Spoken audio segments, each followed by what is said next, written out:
Καμεράκι έχει πάρει ο κύριος Γαϊτάνης, πλαστικός χειρουργός. Καλώς ήρθατε. Γεια σας. Και στη θέση του Γιώργου βρίσκεται η Βίκη, μια νέα γυναίκα. Καλησπέρα. Που έχει κάνει ήδη 2 πλαστικές επεμβάσεις. Η μία για να διορθώσει το διάφραγμα στη μύτη και η άλλη για να αυξήσει το στήθος της.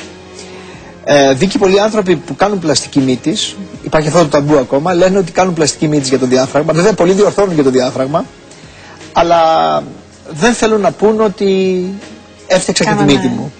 Στη δική σου περίπτωση υπήρξε και διόρθωση της μύτης? Υπήρξε, ναι. Εγώ είχα πάθει ένα ατύχημα μικρή.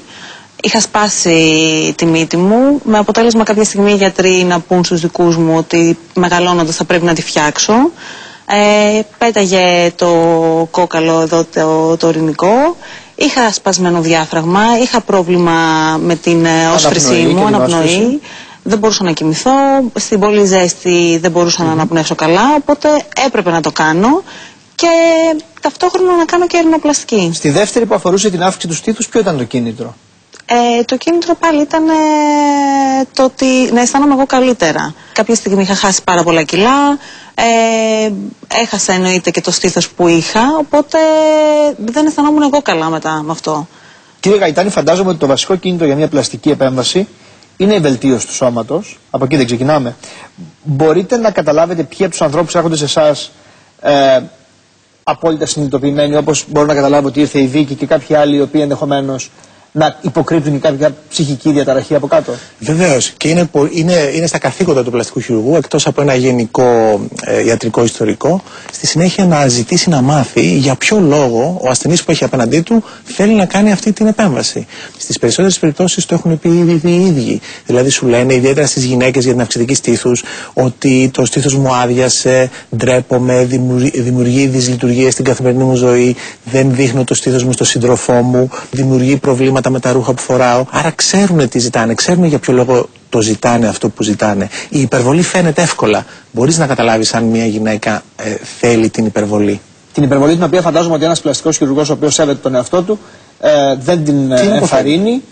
Και θέλω να σας ρωτήσω αν η δύναμη της εικόνας σήμερα είναι τόσο ισχυρή που ακούω και διαβάζω ακόμα και από μελέτες ότι δυστυχώς αποτελεί ακόμη και διαβατήριο για μια δουλειά σε μια περίοδο που οι δουλειές είναι πάρα πολύ δύσκολες, να κρατήσεις τη δουλειά σου. Είναι υπερβολή να υποθεί κάτι τέτοιο? Δεν θα έλεγα ότι είναι. Σας το λένε δηλαδή? Έρχομαι να κάνω ακόμα και μικροπαρεμβάσεις για αυτό το πράγμα? Βεβαίως μου το λένε. Γιατί μου λένε, γιατρέ, είμαι 55 χρονών, είμαι στέλεχος μιας επιχείρησης, έχω από πίσω μου τους 35άριδες οι οποίοι έρχονται ορεξάτοι, δείχνουν φρέσκοι, δείχνουν ωραίοι. Θέλω να διορθώσω μερικές ατέλειες στο πρόσωπό μου για να κρύψω εντός εισαγωγικών την ηλικία μου. Έτσι ώστε να μπορέσει να κερδίσει και να παρατείνει τον εργασιακό του βίο. Βίκη, να σε ρωτήσω, δεν σκέφτηκες καθόλου τον κίνδυνο που περιέχει ένα χειρουργείο όταν κάνεις αυξητική μαστού? Η επιθυμία σου να δείξεις και να αισθανθείς καλύτερα, ενδεχομένως, ήταν πιο ισχυρή? Και θέλω να σε ρωτήσω και αν σε αποζημίωσε αυτή η επέμβαση. Ψυχικά με αποζημίωσε. Δηλαδή, αν εννοείται κάτι τέτοιο, αν είμαι ευχαριστημένη, ας πούμε, αυτή τη στιγμή, υπέρ του δέοντος, θα έλεγα. Όσο για τον φόβο του χειρουργείου, θεωρώ ότι είναι θέμα εμπιστοσύνης στο γιατρό καθαρά. Και το θέμα αυτό που συζητούσατε πριν για την υπερβολή κτλ. Πάλι είναι θέμα γιατρού. Αν εγώ ως εντός εισαγωγικών ασθενής πάω στο γιατρό και ζητήσω το οτιδήποτε, είτε υπερβολικό είτε πολύ υπερβολικό, και ο γιατρός το πράξει, δεν φταίει μόνο ο ασθενής, φταίει και ο γιατρός. Ποιες είναι σήμερα οι συχνότερες επεμβάσεις που κάνετε σε άνδρες και γυναίκες? Είναι η μία ερώτηση. Και η άλλη είναι αν αυτό που έχει ακουστεί τελευταία, ότι στα χρόνια της κρίσης οι πλαστικές επεμβάσεις έχουν αυξηθεί, και αν ισχύει αυτό, αν ανταποκρίνεται στην πραγματικότητα? Όχι. Να ξεκινήσω από το δεύτερο που μου είπατε, αν μου επιτρέπετε. Δεν ισχύει αυτό. Είναι μειωμένες οι επεμβάσεις αισθητικής χειρουργικής. Κατά περίπου 20 με 30%. Αυτό θα ήταν και το λογικό, φαντάζομαι. Αυτό που έχει μειωθεί λιγότερο είναι τα μη επεμβατικά, τα οποία γίνονται πιο γρήγορα, γίνονται στο γραφείο, έχουν μικρότερο κόστος. Που δεν απαιτούν χειρουργία και έχουν που δεν απαιτούν, ναι.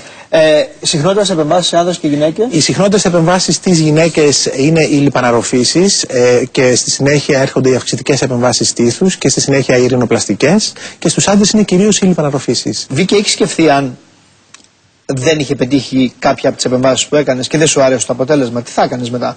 Επειδή ακριβώς η μύτη μου ήταν πριν προβληματική, φαντάστηκα, στο μυαλό μου είχα μάλλον ότι σαφώς χειρότερα δεν πρόκειται να γίνει. Άρα θα γίνει καλύτερα. Μπορεί να μην υπήρχε το αποτέλεσμα αυτό που το σημερινό που μου αρέσει, αλλά δεν είχα στο μυαλό μου ποτέ ότι μπορεί, ας πούμε, να γίνει χειρότερα από πριν. Ξέρεις, γιατί υπάρχουν και κάποιες γυναίκες ή άνδρες που μετά το αποτέλεσμα της πλαστικής επέμβασης είναι εξοργισμένοι και λένε πώς έγινα έτσι. Ναι, σε αυτό το ξέρω βέβαια... γιατί υπάρχουν και ψυχίατροι που έχουν δεχθεί. Έτσι δεν είναι? Δεν έχετε ανθρώπους που έχουν έρθει σε εσάς γιατί μετά δεν μπορούν να συμφιλιωθούν? Ναι, είχα 2 για την ακρίβεια περιστατικά. Που αφορούσαν ποιες επεμβάσεις? Και τα 2 τη μύτη. Υπήρχε δυσμορφία ή ο ασθενής θεωρούσε ότι υπήρχε δυσμορφία?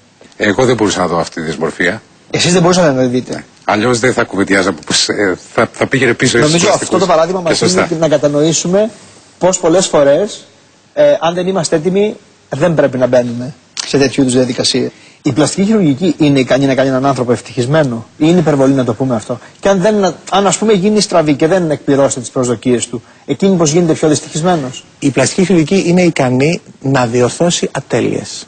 Το αν θα γίνει ο ασθενής ευτυχισμένος ή όχι είναι δικό του θέμα. Εμείς αυτό που μπορούμε να προσφέρουμε είναι με ασφάλεια να διορθώσουμε στοιχεία του σώματος τα οποία τον ενοχλούν.